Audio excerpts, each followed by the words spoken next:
오늘 우리에게 주시는 하나님의 말씀은 우리 한 절만 읽겠습니다. 우리 마태복음 5장 19절 말씀입니다. 마태복음 5장 19절 말씀, 우리 한 절의 말씀, 우리 다 함께 한 목소리로 읽겠습니다. 함께 읽겠습니다. 그러므로 누구든지 이 계명 중에 지극히 작은 것 하나라도 버리고 또 그같이 사람을 가르치는 자는 천국에서 지극히 작다 일컬음을 받을 것이요 누구든지 이를 행하며 가르치는 자는 천국에서 크다 일컬음을 받으리라. 아멘.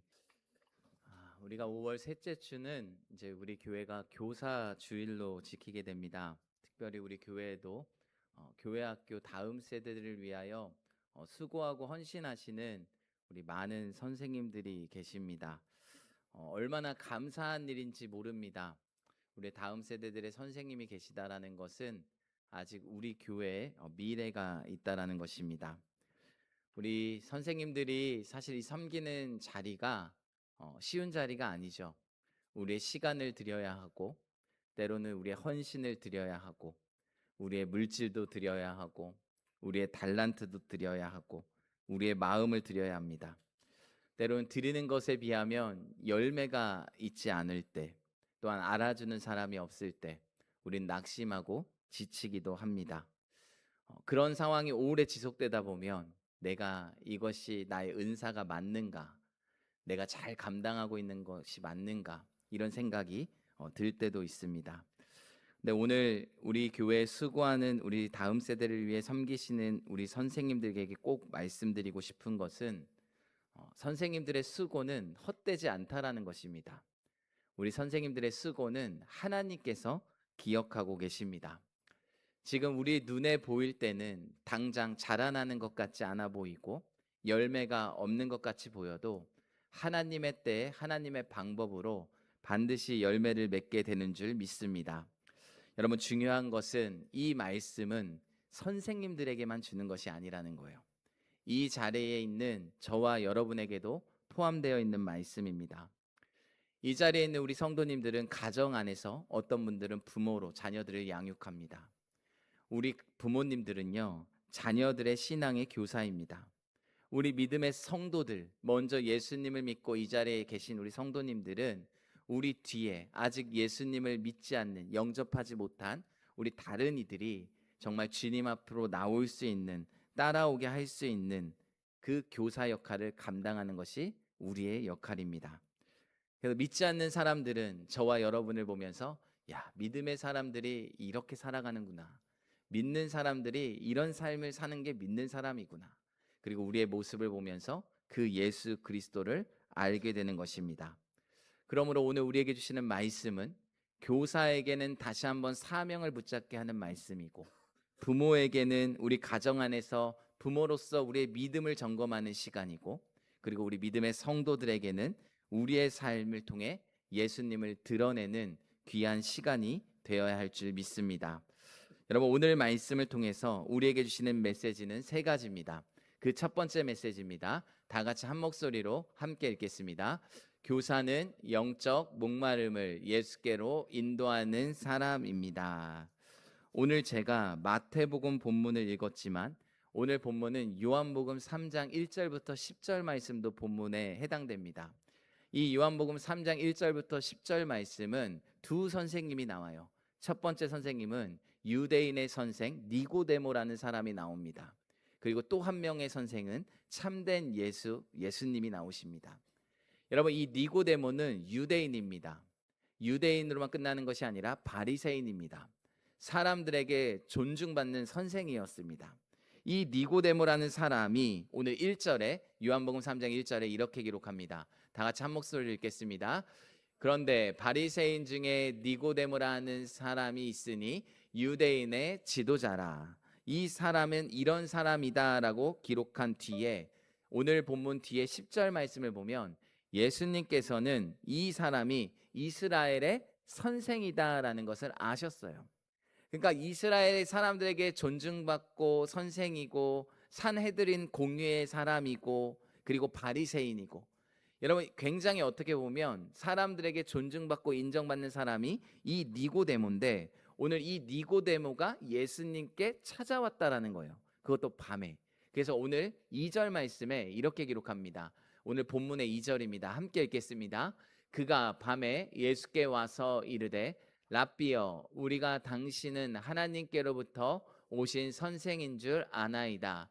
하나님이 함께 하시지 아니하면 당신이 행하시는 이 표적을 아무도 할 수 없음이니이다.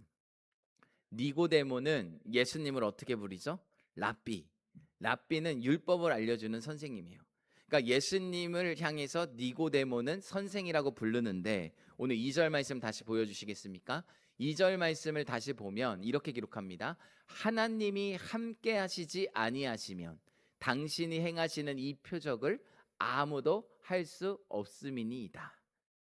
여러분 니고데모는 당시 율법의 성경에 능통한 사람이었어요. 사람들에게 존중받는 사람이었어요. 그런 사람임에도 불구하고 그 마음 가운데는 해결되지 않은 갈증이 있었습니다. 그 갈증함을 가지고 오늘 2절 말씀에 예수님을 선생이라고 부르면서 그 이유가 바로 하나님께서 함께 하시는 흔적을 보았기 때문에 나는 당신을 선생이라고 부릅니다 라고 말씀하고 있는 겁니다. 여기에서 우리가 주목해야 할 것은 니고데모 역시 사람들에게 당시 사회에서 인정받는 선생님에도 불구하고 지금 누구 앞에 나왔다는 거죠? 예수님께로 나왔다라는 사실이 중요합니다.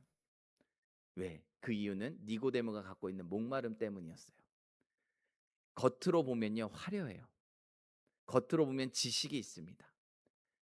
겉으로 보면요 니고데모가 갖고 있는 그 위치, 권위도 있었습니다. 사람들에게 받는 존경도 있었습니다. 그럼에도 불구하고 그 마음 가운데 해결되지 않는 갈증이 있었다는 거예요. 이것은 무엇인가 하면 지식이 사람의 갈증의 문제를 해결하는 것이 아니고 어떤 위치에 있는 권력의 위치가 사람들의 갈증을 해결하는 것이 아니고 사람들에게 받는 인정과 존중이 사람들의 갈증, 영혼의 갈증을 해결하는 것이 아니라는 겁니다. 여러분 우리가 이 자리에 나와 있지만 이 자리에 우리 역시 내 안에 해결되지 않는 갈증을 갖고 나오신 분들이 있을 수 있습니다. 내가 하나님에 대한 아는 지식이 많아도 내 직분이 있어도 여전히 뭔가 내 안에 내 심령 가운데 이렇게 말할 수 없는 갈증이 느껴질 때가 있어요.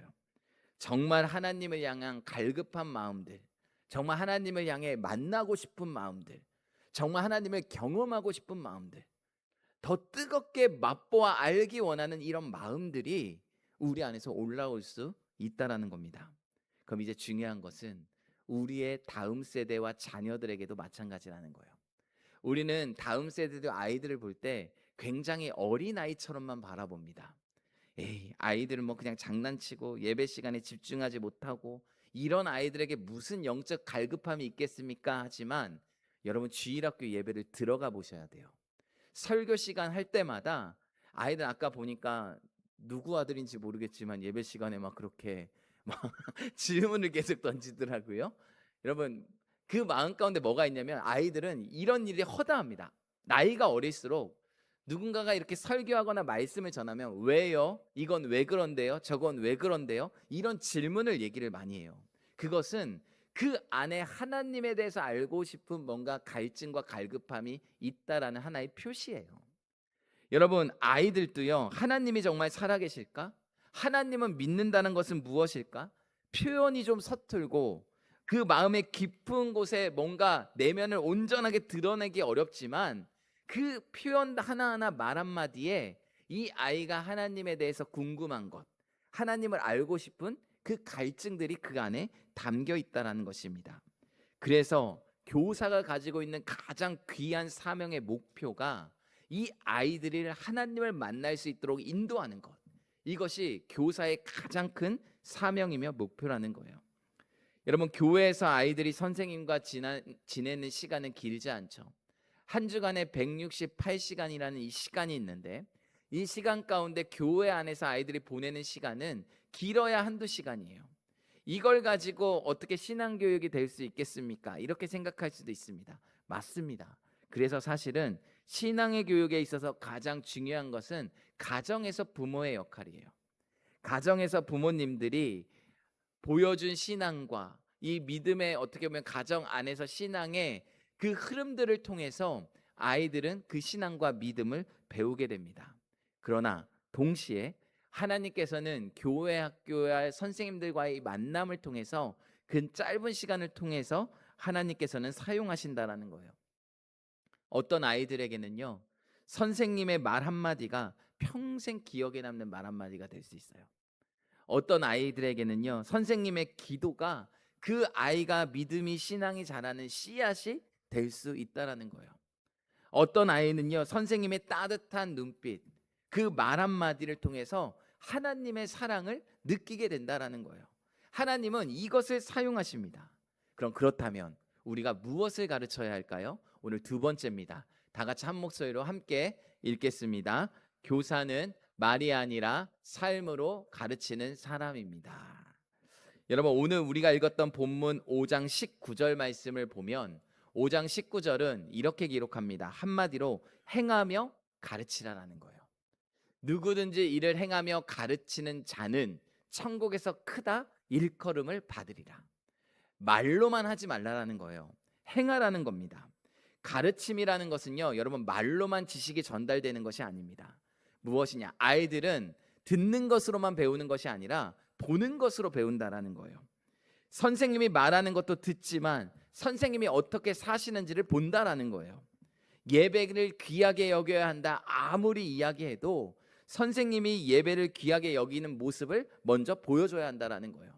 어렵고 힘들 때 하나님을 붙잡고 기도해야 한다 아무리 이야기해도 선생님이 어려운 문제를 가지고 기도하는 모습들을 그 삶을 아이들에게 보여주어야 한다는 거예요. 말씀으로 살아야 한다, 순종해야 한다라는 삶을 말로만 가르치는 것이 아니라 아이들이 볼 수 있도록 우리의 행동으로 살아내 주셔야 한다라는 거예요. 여러분, 이것은 선생님들에게만 해당되는 것이 아니라 부모인 우리와 우리 어른들에게도 해당되는 말씀입니다. 여러분, 예수님은 어떻게 가르치시냐면 사도행전 1장 1절 말씀에 이렇게 기록합니다. 다 같이 한 목소리로 함께 읽겠습니다. 데오빌로여, 내가 먼저 쓴 글에는 무릇 예수께서 행하시며 가르치시기를 시작하심부터. 보십시오. 무릇 예수께서 뭐 하시며 행하시며 그 다음 뭐 하십니까? 가르치시기를. 예수님은요, 말이 먼저 앞서셨던 분이 아니에요. 행동으로 보여주셨습니다. 사랑하라 말 안 하셨어요. 그냥 그 삶이 사랑을 실천하셨습니다. 섬기라 말 안 하셨어요. 제자들의 발을 먼저 씻겨주셨어요. 잃어버린 한 영혼을 소중히 여기는 마음. 예수님은 나는 선한 목자다라고 말씀하셨잖아요. 근데 잃어버린 한 영혼을 위해서 가지 말아야 할 땅, 유대인들이 싫어하는 사마리아 땅도 들어가고요, 부정하다 여기는 병자들도 먼저 찾아가서 그들을 손 내밀어 만져주신 분이 예수님이라는 거예요. 무엇입니까? 예수님은 말로 하신 것이 아니라 삶으로 보이시고 우리에게 가르치셨다라는 사실입니다. 문제는 우리에게는 말은 있으나 삶이 있는지를 점검해 봐야 한다는 거예요. 믿음의 삶은 이런 삶입니다. 여러분, 우리 요셉 말씀을 보면 창세기 39장 3절 말씀에 이렇게 기록합니다. 한 목소리로 읽겠습니다. 그의 주인이 여호와께서 그와 함께 하심을 보고 또 여호와께서 그의 범사에 형통하게 하심을 보았더라.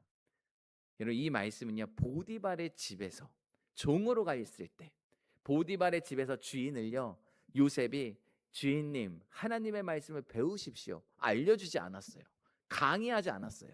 요셉은 종임에도 불구하고 믿음의 사람답게 성실하게 정직하게 그 맡겨진 삶의 자리를 충성되게 살았어요. 그걸 통해서 보디발이 누구를 보게 됩니까? 요셉의 삶을 통해서 여호와께서 그의 범사에 형통하게 하셨음을 어떻게 했더라? 보았더라. 드러나는 거예요. 결국 우리에게 하나님께서 원하시는 것은 말이 아니라 무엇입니까? 삶이라는 겁니다. 그래서 마태복음 23장 3절 말씀에 이렇게 기록합니다. 2절 말씀입니다. 함께 읽겠습니다.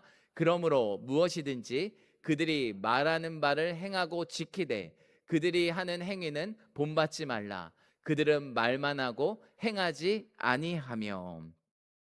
서기관과 바리새인을 책망한 이유가 너희들은 행하지 않는다라는 거예요. 말만 한다라는 거예요. 그것에 대해서 책망했다라는 겁니다. 여러분, 이거는 우리 믿음의 사람들에게도 굉장히 경계해야 하고 두려워해야 할 말씀인 것입니다. 여러분, 기억하십시오. 우리는 우리의 다음 세대들에게, 우리의 자녀들에게, 믿지 않는 사람들에게 하나님께서 교사로 세움받은 사람이에요. 우리의 삶의 모습을 통해서 하나님을 알게 합니다. 하나님을 드러내게 합니다. 우리가 두 번째 말씀을 통해서 우리가 꼭 기억해야 할 것은, 하나님, 저도 말이 아니라 행동으로 먼저 살아내겠습니다. 이것이 바로 하나님께서 우리에게 맡기신 교사의 본분이며 삶이라는 것을 우리에게 말씀해 주는 것입니다. 그래서 함께 따라합니다. 나는 교사입니다. 나는 교사입니다. 한 번 더 합시다. 나는 교사입니다. 여러분, 우리는 말로만 가르치는 사람이 아니에요. 우리의 삶으로 행하며 가르치는 사람이라는 것을 꼭 기억할 수 있기를 주님의 이름으로 축복합니다. 여러분, 세 번째 말씀입니다. 세 번째 말씀 한 목소리로 함께 읽겠습니다. 교사는 거듭남의 복음을 성령의 은혜로 전하는 사람입니다. 여러분, 오늘 요한복음 말씀이요, 우리가 읽었던 2절 말씀을 보면 랍비여, 우리가 당신은 하나님께로부터 오신 선생인 줄 알았다라고 합니다. 여러분, 이 정도 말을 니고데모가 했으면 사실 듣는 예수님 입장에서는 어휴, 그래도 알아볼 줄 아네, 뭔가 이렇게 기분 좋은 말로 받아들일 수 있지만, 예수님께서는요 3절 말씀에 이렇게 기록하세요. 요한복음 3장 3절입니다. 한 목소리로 읽겠습니다. 예수께서 대답하여 이르시되 진실로 진실로 너희에게 이르노니 사람이 거듭나지 아니하면 하나님 나라를 볼 수 없느니라. 아멘. 니고데모의 칭찬에 머물지 않고 예수님께서는 니고데모에게 지금 하는 말씀이, 야야, 거듭나야 한다. 니고데모야, 너 거듭나야 해. 근데 니고데모의 위치가 뭐였죠?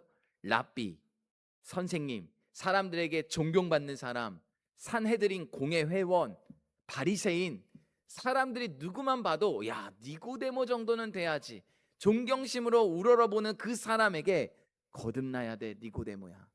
이렇게 말씀하시는 거예요. 이 말씀은, 니고데모야, 네가 가진 지식으로 너는 하나님 나라에 들어갈 수 없단다.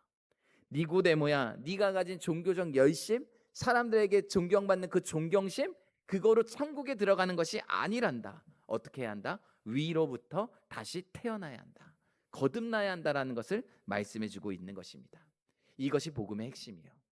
복음은요, 지식이 여러분을 구원하지 않습니다. 복음은요, 여러분의 행위와 공로로 여러분이 구원받지 않습니다. 복음은 우리가 다시 한번 하나님의 은혜로, 성령의 역사로, 예수 그리스도를 통해 믿음으로 거듭나야 하는 줄 믿습니다. 그래서 5절 말씀에 이렇게 말씀합니다. 우리 다 같이 한 목소리로 읽겠습니다. 예수께서 대답하시되 진실로 진실로 내게 이르노니 사람이 물과 성령으로 나지 아니하면 하나님 나라에 들어갈 수 없느니라. 아멘. 너의 힘과 노력으로 그 구원을 이루어낼 수 있는 것이 아니라는 거예요. 누가 하는 일입니까? 성령께서 하시는 일이라는 거예요. 여러분, 그래서 우리가 기도해야 합니다. 성경 말씀 읽는 것도 중요하고요, 여러분 예배 참여하는 거 다 중요하고요, 배우는 거 다 중요한데, 이것이 우리에게 지식에만 머물지 않고 생명을 살리는 역사가 되기 위해서는 성령님, 내가 가지고 있는, 알고 있는 지식이 이 지식 가운데, 말씀 가운데 역사하셔서 생명이 주는 말씀이 되게 하여 주옵소서. 우리가 기도해야 한다라는 거예요. 죽은 영혼을 살리는 말씀이 되게 하여 주옵소서. 하나님의 말씀을 통하여 보지 못하는 우리의 영적인 눈이 열리게 하여 주옵소서. 이 모든 것들은 누구로부터요? 성령의 역사라는 거예요. 그래서 이 성령의 역사로부터 우리는 바로 거듭날 수 있게 되는 겁니다. 그래서 여러분, 성령이 빠지고는 아무것도 이루어질 수 없어요. 우리가 교사된 최종 목표는 다음 세대들과 아이들과 우리가 만나는 이들이 하나님을 알게 하는 거잖아요. 하나님을 알고 믿고 그들이 정말 영생 구원을 얻기 위함 아니겠습니까? 그러기 위해서는 우리는 기도하셔야 돼요. 성령님 도와달라고. 여러분, 우리가 말씀을 참 듣다 보면 이런 생각을 하게 되죠. 맞습니다. 우리는 교사로서 거듭남의 이 복음을 전해야 하는데, 아는데 제게는 그 능력이 지금 없는 것 같습니다. 알매도 불구하고 살지 못하는 게 우리의 고민일 수 있거든요. 여러분, 우리의 부모님들도 마찬가지죠. 누가 우리 자녀들 신앙교육 못하고 안 하고 싶으신 분이 어디 있겠어요. 근데 마음대로 안 되는 거, 이것이 또 우리의 자녀의 또 신앙교육의 모습일 수 있습니다. 근데 여러분, 우리가 중요한 것은 이겁니다. 우리가 지칠 때도 있고 낙심할 때도 있고 우리는 불가능할 때도 있습니다. 이렇게 말할 수 있지만 그것이 마치 깨진 항아리에 물 붓는 것 같다라는 생각이 들 때도 있지만, 여러분, 그럼에도 불구하고 우리는 계속 무엇을 해야 하냐면 그 깨진 항아리 같은 곳에 물을 부으셔야 돼요. 왜 그런지 아십니까? 우리가 계속 이게 될까 하지만 어느 순간에는요, 우리가 붓는 물보다 하나님의 그 은혜의 더 큰 역사가 일어나면 그 은혜의 물결 바닥 가운데 항아리를 던지는 꼴이 되는 거예요. 그러니까 결국 내가 물을 붓고 있는 것은 찔끔찔끔이지만 어느 순간에 하나님의 은혜가 그 안을 가득 채우가 되면 여러분, 그 안에 생명을 살리는 놀라운 역사가 일어나는 줄 믿습니다. 그렇기 때문에 우리는 포기하지 않는 거예요. 그렇기 때문에 우리는 낙심하지 않는 겁니다. 우리가 구해야 할 것은 바로 거듭남의 복음을 성령의 은혜로 전하는 거예요. 즉, 성령님, 저는 할 수 없습니다. 저는 능력이 없습니다. 내 힘으로 견디지 않겠습니다. 버티지 않겠습니다. 사랑할 능력도 없습니다. 힘도 없습니다. 행할 수 있는 가르칠 능력도 없습니다. 그러나 성령님이 도와주시면 나는 할 수 있습니다. 그래서 우리는 기도가 필요한 것입니다. 여러분, 오늘 우리에게 주시는 이 말씀을 붙잡고 이제 정리하고 우리가 함께 기도의 자리로 나아갑시다. 여러분, 오늘 말씀은요, 하나님께서 우리를 여러분 교사로 부르셨어요. 교사로 부르셨는데 이 교사는요, 어떤 역할을 하느냐? 교사는 우리가 우리의 다음 세대뿐만 아니라 우리가 만나는 이들을 하나님께로 이끄는 사람들이에요. 저는 다음 세대 가르치지 않으니까 교사 아닌데요. 아니요. 여러분은 가정 안에서 교사시고요. 여러분은 예수 믿지 않는 사람들에게 교사가 될 수 있습니다. 그들을 하나님께로 이끄는 게 교사의 역할이에요. 두 번째, 교사는요, 말로만 가르치는 것이 아니에요. 무엇으로요? 삶으로 가르쳐야 돼요. 그러니까 우리는 한 주간 살아낼 수 있는 치열한 삶의 현장을 살으셔야 돼요. 살아내셔야 돼요. 이게 교사의 역할입니다. 세 번째, 우리는 그럴 힘이 없어요. 근데 거듭남의 이 복음을 전할 수 있는 길은 성령의 은혜와 역사로 가능한 일입니다. 그래서 우리는 기도하셔야 돼요. 하나님, 나는 할 수 없고 내 마음 가운데 사랑이 없고 내 마음 가운데 능력 없지만 성령님께서 내게 힘 주시면 가능한 줄 믿습니다. 그래서 우리가 기억해야 할 것은 나는 교사입니다예요. 가정 안에서 교사입니다. 다음 세대를 위한 교사입니다. 믿지 않는 사람들 앞에서 교사입니다. 그래서 이 한 주 하나님 나를 부르셨으니 그 부르심 자리에서 오늘 우리에게 주시는 말씀을 붙잡고 믿음으로 승리하는 우리 복된 성도님들 될 수 있기를 주님의 이름으로 축복합니다.